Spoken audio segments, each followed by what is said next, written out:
Study IQ IAS, अब तैयारी हुई अफोर्डेबल।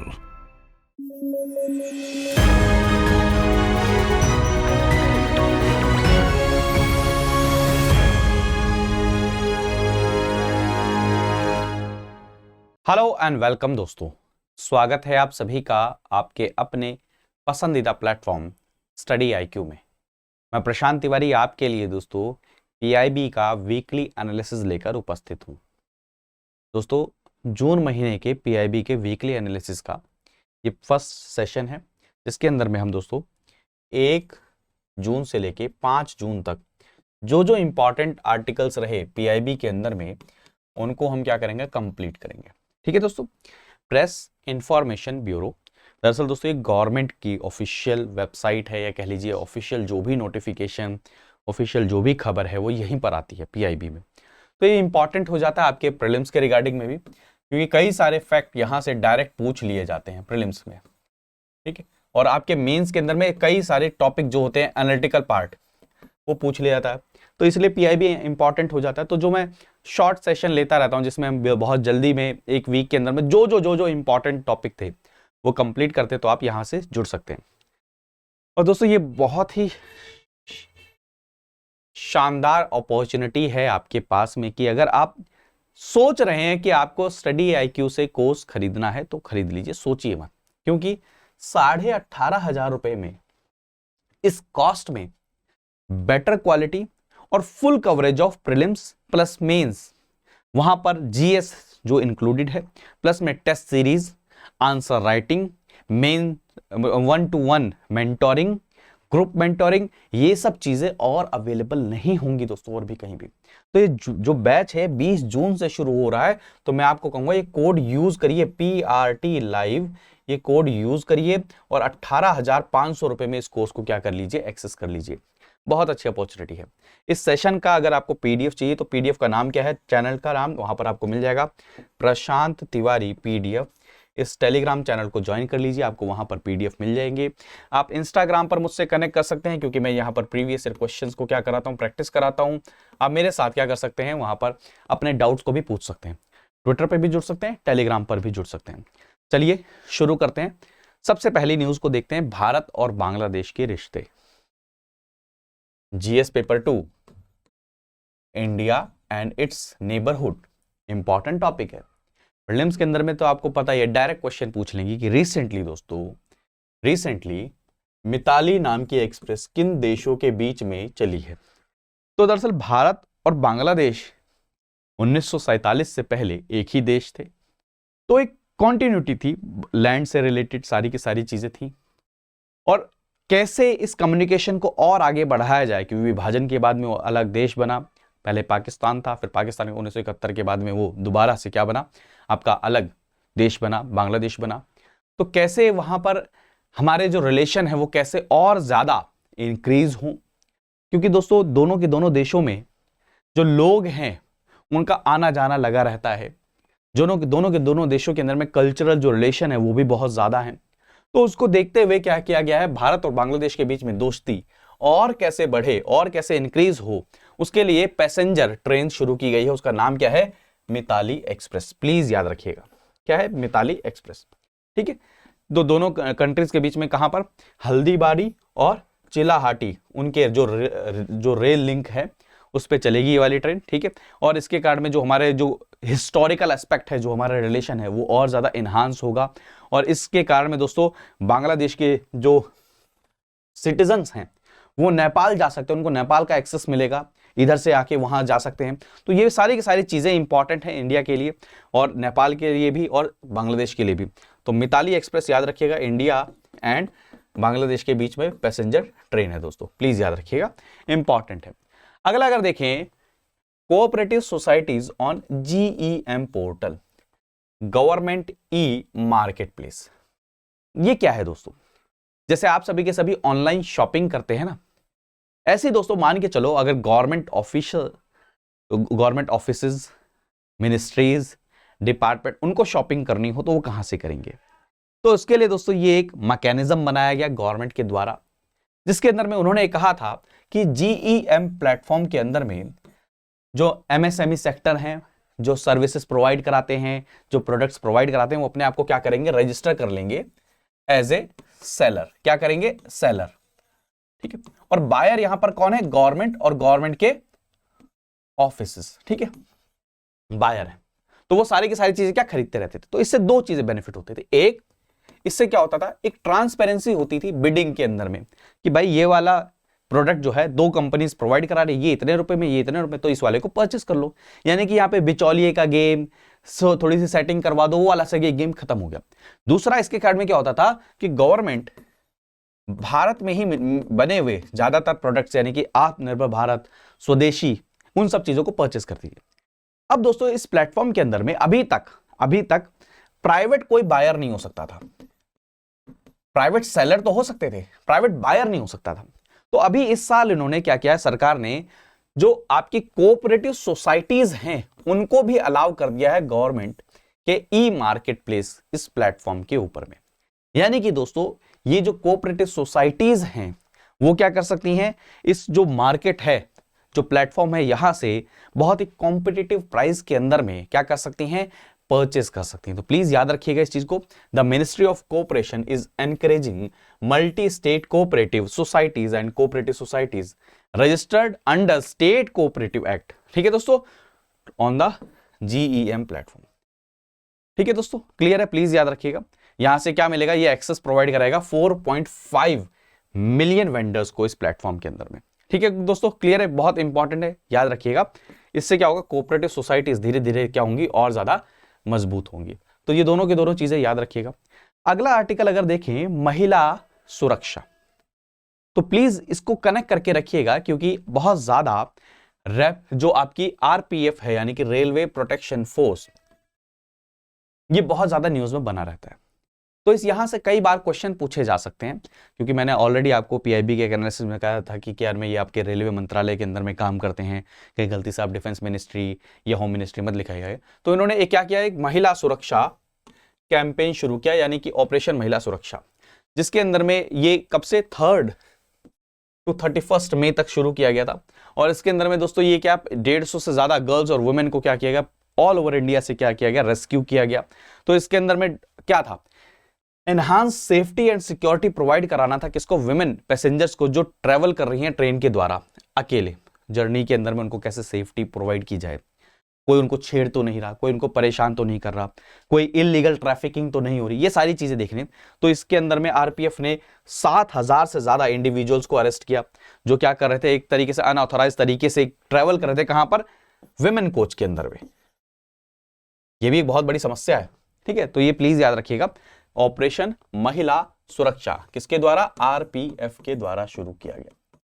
ठीक है, प्लीज याद रख लीजिएगा। ठीक है, चलें आगे बढ़े अगले आर्टिकल की तरफ। अगला आर्टिकल है, श्रेष्ठ नाम की एक स्कीम है। तो जो SC कम्युनिटी के जो बच्चे हैं, जिनके परिवार की family income 2.5 lakh per annum क्या है, से कम है, क्या है, फैमिली इनकम कम है या उतने तक है, उनको क्वालिटी एजुकेशन देने के लिए गवर्नमेंट ने स्कीम शुरू करी, श्रेष्ठ scheme for residential education for students in high school in the targeted area, श्रेष्ठ। ठीक है, तो इसके अंदर में क्या है, आपको बहुत सिंपल सरल भाषा में समझा दिया मैंने कि जो शेड्यूल कास्ट स्टूडेंट्स हैं उन सभी को दोस्तों क्या एजुकेशन प्रोवाइड की जाए, जहां पर वो रहकर रेजिडेंशियल हाउसेस कॉम्प्लेक्सेस हैं वहां पर रहें, और वहां पर दोस्तों वो क्या कर सकें, एजुकेशन को ले सकें, क्वालिटी एजुकेशन को ले सकें। उसके लिए इस स्कीम को शुरू किया गया दोस्तों। इसके एम क्या है, aims to provide access to quality education and a level playing field for all the students. ठीक है दोस्तों, क्लियर है। तो इसके अंदर में 9 to 10 स्कीम के अंदर 9 to 10 जो बहुत अच्छे बच्चे हैं, जो पढ़ने में अच्छे हैं और लेकिन गरीब हैं, वो अच्छे स्कूल में अच्छी कंटेंट को क्या अफोर्ड नहीं कर सकते, तो उनके लिए चीज शुरू की गई है। प्लीज याद रखिएगा, श्रेष्ठ स्कीम। तो किस मिनिस्ट्री के द्वारा शुरू की गई, UPSC के अंदर में कई बार पूछा जाता है, मिनिस्ट्री ऑफ सोशल जस्टिस के द्वारा शुरू किया गया दोस्तों, प्लीज याद रखिएगा। ठीक है, अगला देखिए, वर्ल्ड बाइसिकल डे। साइकिल तो सभी ने चला रखी है ना, लेकिन वर्ल्ड बाइसिकल डे नाम की भी चीज होती है। तो दोस्तों याद रखिएगा, हर साल 3 जून को वर्ल्ड के अंदर में बाइसिकल डे के रूप में मनाया जाता है, प्लीज याद रखिएगा। ठीक है, तो ये किसके उस पे मनाया जाता है, प्रोफेसर थे सिब्लिकी साहब, सिब्लिस्की बोल लीजिए, पॉलिश सोशल साइंटिस्ट थे। उन्होंने काम किया कि कैसे साइकिल चलाना अलग अलग चीज़ों में क्या है, क्या इम्पैक्ट करता है, आपके हेल्थ पे भी इम्पैक्ट करता है, एनवायरनमेंट पे भी हेल्प इम्पैक्ट करता है, इकोनॉमी पे भी हेल्प करता है, सारी चीज़ों में। तो इन्होंने ये इस पूरा का मतलब ऑब्जेक्टिव क्या इसका, ये दर्शाना कि जो यूनिकनेस है और इसका इतिहास जो इतना पुराना है, ये सारी की सारी चीज़ें क्या है, इंटरकनेक्टेड है। प्लस में इसके health benefit mental benefit, physical strengthening, ठीक है, कम्युनिकेशन में हेल्प करेगा, ठीक है, ये सारी की सारी चीज़ें की जाती है। तो ये मैंने सिर्फ और सिर्फ कहीं आपसे गलती से पूछ लें किसी वन डे एग्जाम में या किसी और एग्जाम के अंदर में कि बाइसिकल डे नाम की भी चीज़ होती है, तो आप सभी से कंफ्यूज न हो जाए, इसलिए मैंने यहाँ पर इसको क्या किया, ऐड कर लिया। अगला आर्टिकल देखें, पुनीत सागर कैंपेन। तो ये समझ जाइए, सागर से रिलेटेड कुछ ओशन से रिलेटेड होगा। तो बीच को कैसे साफ किया जाए, तो एनसीसी के द्वारा इसको लॉन्च किया गया था। एनसीसी क्या है, नेशनल कैडेट कॉर। तो उन्होंने इसको लॉन्च किया था और उसके तहत में इन्होंने क्या किया था, इसके अंदर में उन्होंने कि कैसे बीचेस को साफ किया जाए, ठीक है, प्लास्टिक फ्री किया जाए, उसके लिए इस कैंपेन को शुरू किया गया था, पुनीत सागर। तो प्लीज याद रखिए, नेशनल कैडेट कॉर उन्होंने क्या था, पुनीत सागर अभियान शुरू किया था, नेशन वाइड कैंपेन था जो क्लीन करेगा शीशोर और बीच को प्लास्टिक और अदर वेस्ट मटेरियल से। ठीक है दोस्तों, ठीक है, क्लियर है। तो याद रखिएगा, इसका फिर सिर्फ और सिर्फ इंपॉर्टेंट फैक्ट ये है कि एनसीसी इसमें इन्वॉल्व है। और किससे रिलेटेड है ये, कहीं कोई आपको कंफ्यूज कर देंगे कि सर्वे से रिलेटेड है, क्या नाम है, वहाँ पर ट्रेनिंग से रिलेटेड है, क्या नाम है, कोई रिलीफ प्रोग्राम है पुनीत सागर, तो नहीं, आपको पता होना चाहिए चीज़ क्या है। जिससे क्या होगा दोस्तों, आपके टूरिज्म बढ़ेगा, एनवायरनमेंट में क्लीननेस आएगी, वहाँ पे सारी चीज़ें होंगी। और इसके अंदर में, इस स्कीम के अंदर में एनसीसी के साथ में जो एलुमनाई हैं, जो पहले इसके रह चुके हैं, वो एलुमनाई हो गए, सोशल रिफॉर्म हो, वो भी काम करेंगे, टूरिस्ट भी कई सारे इसके अंदर में कॉन्ट्रीब्यूट कर सकते हैं साफ करने के लिए। ठीक है दोस्तों, क्लियर है, प्लीज याद रखिएगा। अगला जो है, सागरमाला यंग प्रोफेशनल स्कीम। तो सागरमाला यानी कि समझ जाओ, वाटरवेज शिपिंग। तो उन्होंने एक स्कीम लॉन्च करी है, ministry of ports shipping and waterways ने स्कीम लॉन्च करी है, सागरमाला यंग प्रोफेशनल स्कीम। जिसमें दोस्तों वो क्या करेंगे, मान के चलिए किसी ने बीटेक किया है, बीई किया है, एमबीए किया है और इक्विवेलेंट किया है, और जिनको 3 साल का एक्सपीरियंस है, उनके पास एक्सपीरियंस है, नॉलेज है, सेक्टर्स की जो सारी चीजें हैं, तो वो क्या कर सकते हैं, गवर्नमेंट के इस मिनिस्ट्री के अंदर में स्पेसिफिकली क्या करें, वहां पर यंग और टैलेंटेड लोग भी काम करें। तो ये किस लिए की गई है, scheme aims to engage talented, forward thinking and dynamic young professionals in various division of the ministry of ports shipping and waterways. ठीक है, उसके लिए इनको किया गया है। तो प्लीज याद रखिएगा, एलिजिबिलिटी क्या है, professionals are required to have qualification BE, BTech, BE planning और एमबीए और इक्विवेलेंट डिग्री, और 3 साल का उनको साथ में क्या होना चाहिए, एक्सपीरियंस भी होना चाहिए। तो वो क्या कर सकते हैं, फिर उसके अंदर में 2 साल के लिए है, फिर उसके बाद में एक्सटेंड भी किया जा सकता है। तो उसके अंदर में क्या करेंगे, मिनिस्ट्री के अलग अलग डिपार्टमेंट में काम करेंगे, जो मिनिस्ट्री के अंदर में स्पेशलाइजेशन लाना, अलग अलग फंक्शनिंग, सारी चीज़ों में क्या करेगा, हेल्प करेगा। ठीक है, तो प्लीज़ याद रखिएगा। अगला जो है दोस्तों, ITO के बारे में याद रख लीजिए, बस खाली ITO। ठीक है, प्लीज़ याद रखिएगा, इंटरनेशनल टेली कम्युनिकेशन यूनियन। दोस्तों ये 1869 में इसकी स्थापना हुई थी, तब से भारत इसका क्या है, मेंबर है, प्लीज याद रखिएगा। ठीक है, और अभी दरअसल इसलिए न्यूज में है क्योंकि इंडिया विल कंटेस्ट री इलेक्शन के लिए कंटेस्ट करेगा। तो बस याद रखिएगा कि, और एक चीज़ बहुत इंपॉर्टेंट है, क्योंकि ITU के ही नॉर्म्स रेगुलेशंस इंटरनेशनल क्या नाम है, आपके इंफॉर्मेशन टेक्नोलॉजी से रिलेटेड चलते हैं कई जगह पे, जैसे IP नंबर कैसे एलोकेट होंगे, सारी चीज़ें से रिलेटेड, तो बहुत इंपॉर्टेंट है। अभी क्या हुआ, एक समिट हुई थी, उसका नाम क्या है, world summit of information society 2022 की। ठीक है, और इसको ऑर्गेनाइज किसने किया था, यूनेस्को के द्वारा, यूनाइटेड नेशन डेवलपमेंट प्रोग्राम के द्वारा, और UN conference on trade and development के द्वारा, उसमें भी इंडिया ने भाग लिया था। तो इंपॉर्टेंट है। और इसकी थीम क्या थी, ब्रिजिंग द डिजिटल डिवाइड। मतलब क्या, क्योंकि देखिए किसी भी देश में चले जाइए, पहले बात करिए पूरे विश्व की बात करें, तो विश्व के अंदर में कंट्री टू कंट्री बहुत ज्यादा डिवाइड है, डिजिटल डिवाइड। किसी कंट्री में डिजिटल सर्विसेज, डिजिटल इंटरनेट का बहुत बड़ा एक्सेस है, बहुत ज्यादा एक्सेस है, हर घर तक है, किसी में है ही नहीं, तो कंट्री के अंदर में डिवाइड हो गया। फिर कंट्री के अंदर में चले जाइए तो विद इन कंट्री रीजन्स के अंदर में डिवाइड है। तो उन डिवाइड को कैसे ब्रिज किया जाए, उसके लिए शुरू किया गया था। इतना ज्यादा इसमें करने की जरूरत नहीं है, ITU के बारे में बस आपको क्या होनी चाहिए, नॉर्मल जानकारी होनी चाहिए। अगला दोस्तों, लाइफ मूवमेंट। प्रधानमंत्री नरेंद्र मोदी जी लाइफ मूवमेंट को लेकर बहुत ज़्यादा क्या है, फोकस्ड हैं, बहुत ज़्यादा बार बार है। अभी दोस्तों 5 जून को वर्ल्ड एनवायरनमेंट डे मनाया गया। ठीक है, और उस दिन दोबारा से घोषणा करी लाइफ मूवमेंट की। लाइफ मूवमेंट है क्या दोस्तों? लाइफ मूवमेंट ये समझ लीजिए कि अपने लाइफ स्टाइल को, लाइफ स्टाइल फॉर एनवायरमेंट, तो हमारा लाइफ स्टाइल कैसा होना चाहिए, हमारा रोज जो दिनचर्या है वो ऐसी होनी चाहिए, हम जो पहन रहे हैं, हम जो खा रहे हैं, हम जो चीजों का यूज कर रहे हैं, वो कैसा होना चाहिए कि वो एनवायरमेंट के ऊपर में खराब असर ना डाले। तो प्लीज याद रखिएगा लाइफ मूवमेंट ये क्या है, मोदी जी ने इसका क्या दिया था, इसको शुरू किया था, लॉन्च किया है। प्लीज याद रखिए prime minister launch the life movement which was first propounded by him during 26 conference on parties, और इसको उन्होंने क्या किया, लॉन्च कर दिया है इस बार के 5 जून को। ठीक है दोस्तों, प्लीज याद रखिएगा। और आपका क्या है, environment friendly, environment conscious lifestyle आपका होना चाहिए। जैसे मान के चलिए आप कौन से प्रोडक्ट्स का यूज कर रहे हैं, कहीं ऐसे प्रोडक्ट्स का तो यूज नहीं कर रहे जो क्या है एनवायरमेंट को बैड इफेक्ट डाल रहे हैं। जैसे मान के चलिए आप ऐसे कौन से प्रोडक्ट का यूज कर रहे हैं जहां पर प्लास्टिक मटेरियल्स यूज हो रहे हैं, कहीं ऐसा तो नहीं आप कैरी करने के लिए हमेशा प्लास्टिक मटेरियल ही यूज करते हैं। तो लाइफ स्टाइल में चेंज करना जो क्या करे, आपके एनवायरमेंट के अंदर में क्या करे, पॉजिटिव चेंजेस लेकर आए। तो इसलिए क्या किया गया, स्कीम शुरू की गई है। मोदी जी ने बहुत सारे लोगों से उम्मीद करी है, आह्वान किया है कि आप सभी के सभी इसमें भी क्या करिए, भाग करिए, पार्टिसिपेट करिए, लोगों को मोटिवेट करिए, सारी की सारी चीजें की गई है। तो प्लीज याद रखिएगा this is a significant step that exemplifies India's commitment to protecting the environment and mitigating climate change। ठीक है, ठीक है, प्लीज याद रखिएगा, सारी चीजें इंपॉर्टेंट है। अगला जो है दोस्तों, Indian president's visit to Maghar.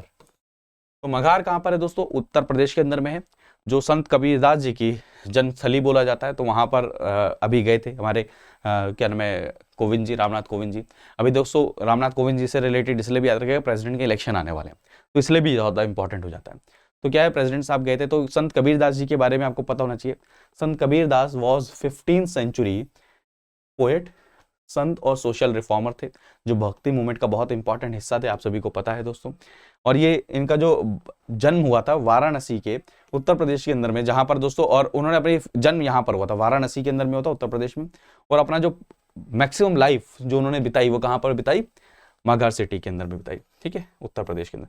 तो जन्म कहां पर हुआ था, मैंने गलती से जन्म बोल दिया मगहर को, नहीं, जन्म कहां पर होता, वाराणसी के अंदर में उत्तर प्रदेश में, और मगहर के अंदर में इन्होंने अपना जीवन व्यापन किया। ठीक है दोस्तों, अब एक और चीज याद रखिएगा, संत कबीरदास जी की कुछ राइटिंग याद कर लीजिए, जैसे बीजक और कबीर ग्रंथावली। ठीक है, बीजक क्या है, उनके कलेक्शन है पोएम्स का।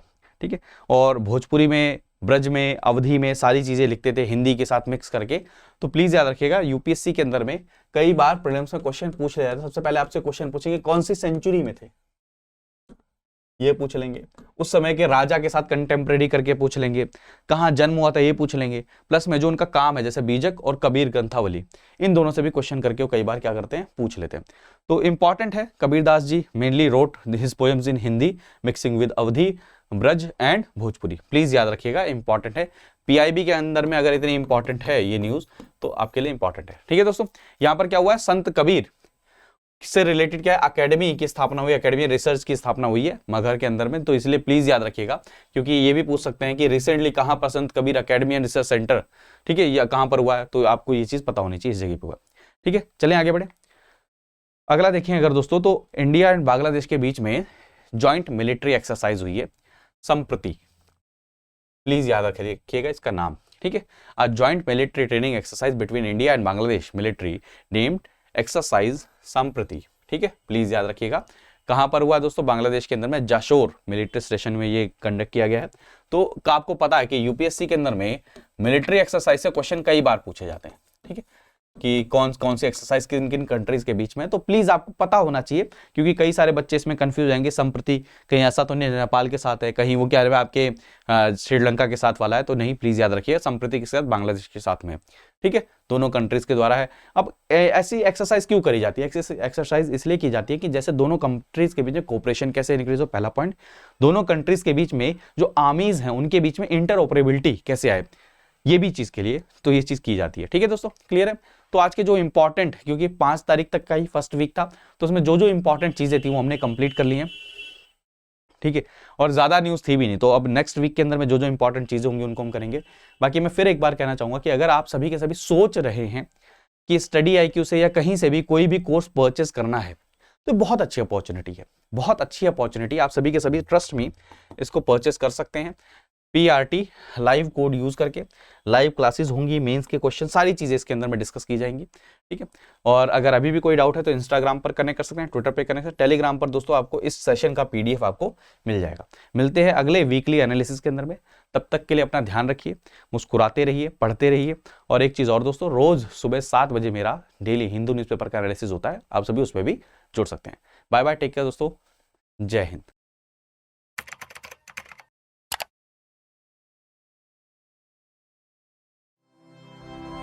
स्टडी IQ IAS, अब तैयारी हुई अफोर्डेबल।